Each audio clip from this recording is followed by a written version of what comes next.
Esse é o primeiro vídeo de uma série que eu vou começar a fazer aqui no canal, certo? Chamado Filósofos Brasileiros Contemporâneos. É uma série que eu resolvi dividir aqui em 6 vídeos, certo? Em 6 partes. Cada parte tratando a respeito de conhecer um determinado filósofo brasileiro contemporâneo, certo? E que tem como base uma pesquisa que eu, Maurício, e as minhas amigas Cássia e Itamara fizemos para apresentar como um seminário, né, na disciplina de Filosofia no Brasil 2, ministrada pela professora Rauliette Diana, aqui na Universidade Federal do Amapá, certo?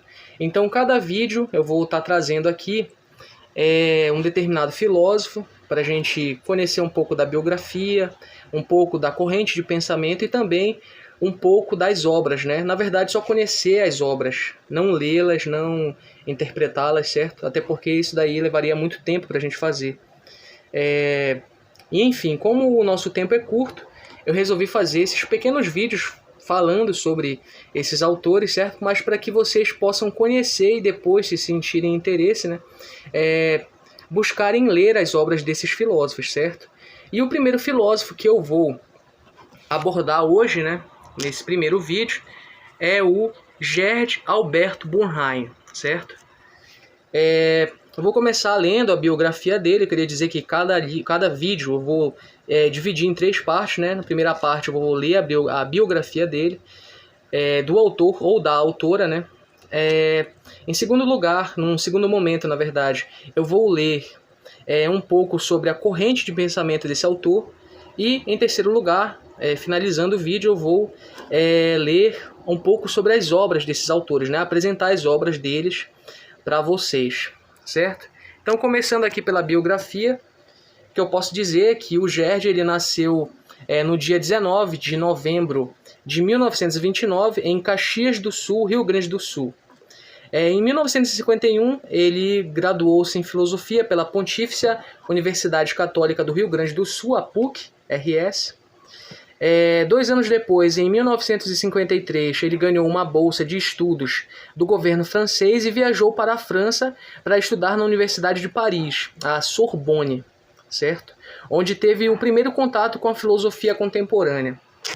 Por que é importante a gente citar que foi o primeiro contato dele com a filosofia contemporânea? Porque ele foi muito conhecido e é muito conhecido no Brasil e fora do Brasil pelos trabalhos que ele fez relacionados a alguns filósofos contemporâneos, em especial o Heidegger, certo?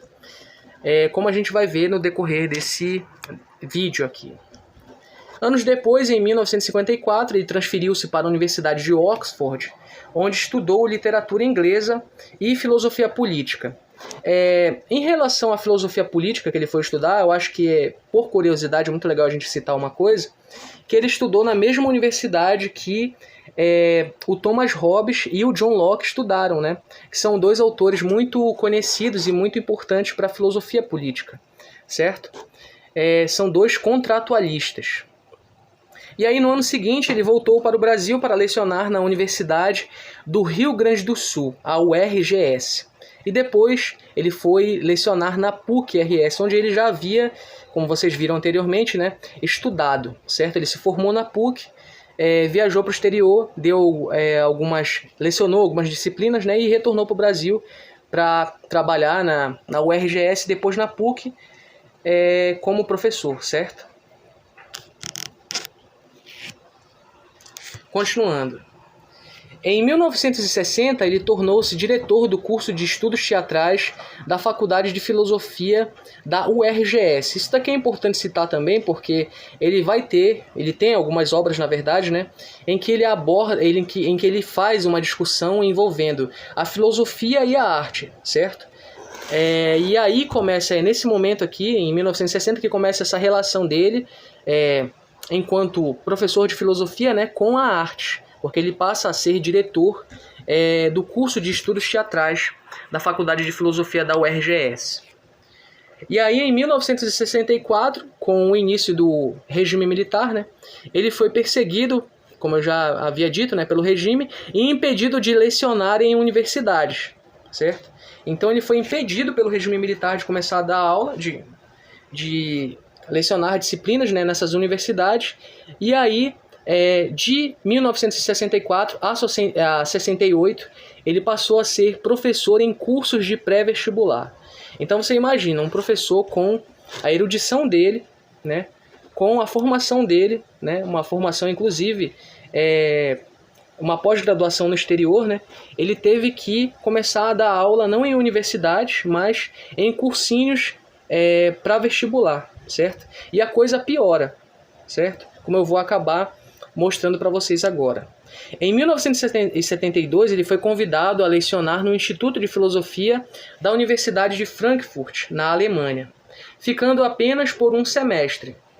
Então ele deu um semestre lá, ele lecionou uma disciplina lá em um semestre nessa universidade na Alemanha, e aí ele mudou-se para a França, certo? Onde morou por 4 anos, de 1972 a 1976, certo?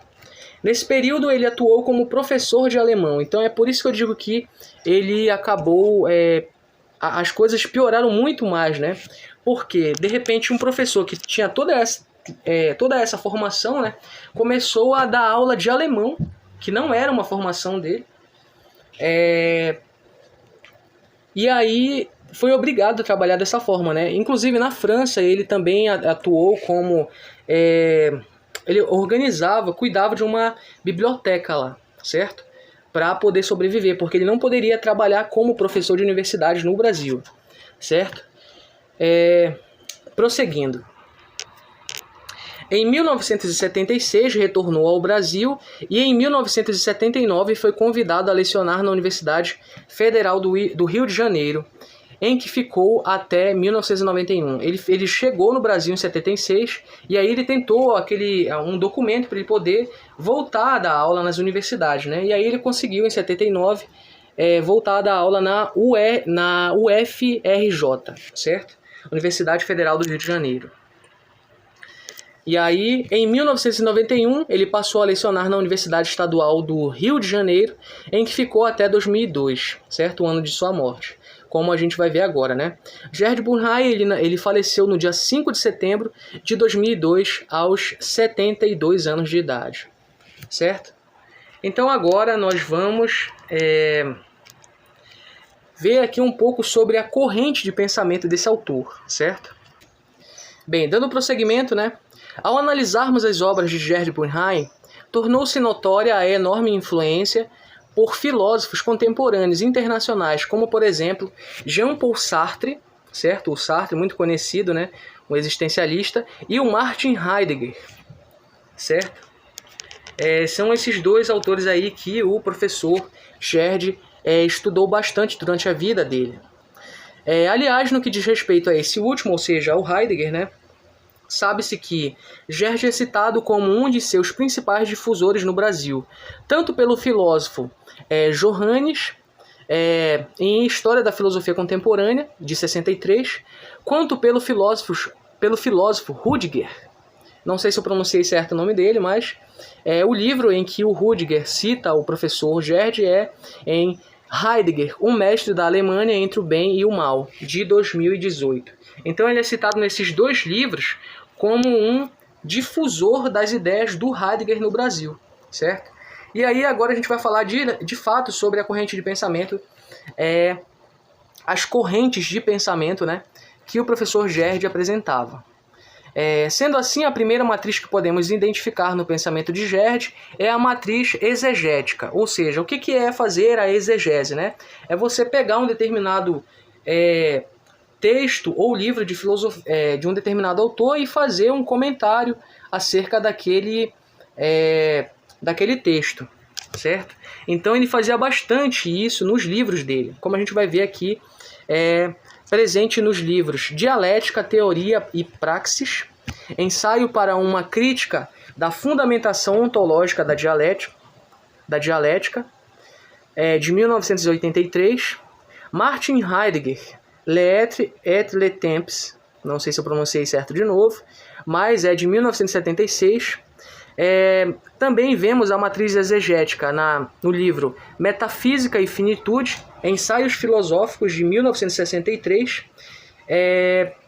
Posteriormente, nós também vimos em Sartre, Metafísica e Existencialismo. E, por último, no livro Os Pré-Socráticos, de 1967. Não exatamente nessa sequência que eu citei aqui para vocês, né? Mas aqui tem todas as datas de publicação desses livros. E aí, continuando. Há, no entanto, outras matrizes presentes no pensamento de Gerd Burnheim, como, por exemplo, a matriz metafísica, encontrada em obras como Sartre, Metafísica e Existencialismo, de 71, que eu já citei, Metafísica e Finitude, também já citei, Ensaios Filosóficos, de 1967, Introdução a Filosofar, o Pensamento Filosófico em Bases Existenciais, de 1961, O Conceito de Descobrimento, ou A Descoberta do Homem e do Mundo, de 1998, e O Idiota e o Espírito, Objetivo, de 1976. Certo? Por fim, a última corrente de pensamento que a gente pode encontrar nas obras do professor Gerd é a matriz cultural, certo? Introduzida em seu pensamento a partir da década de 1960, como eu já havia dito, né? Com aquele primeiro contato que ele teve com a arte, né? Ele tornou-se diretor do curso de artes, então ele começou a se interessar muito por arte, né? Ele começou a escrever muito sobre isso.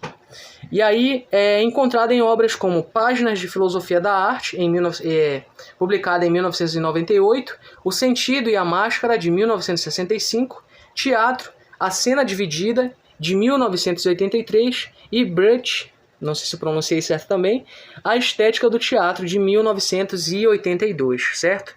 Então agora eu vou falar um pouco sobre a bibliografia do autor, certo? Bem, a bibliografia completa de Gerd assim como a de vários outros filósofos brasileiros contemporâneos, vasta e diversificada. O que significa dizer que tal bibliografia não se resume apenas aos livros publicados pelo autor, aos quais citaremos a seguir, mas abarca também artigos publicados em jornais e revistas, capítulos de livros aos quais o autor foi convidado a participar, coletâneas contendo textos de suas conferências e ensaios, organizados por estudiosos de sua obra, livros, artigos, capítulos de livros e notas abordando aspectos da vida e da obra do autor, publicados no meio da filosofia e da arte, porque, como eu já disse, né, ele dava aula tanto para o curso de filosofia quanto para o curso de arte, né, que ele foi diretor, e em entrevistas cedidas a programas de televisão, rádio e jornais impressos.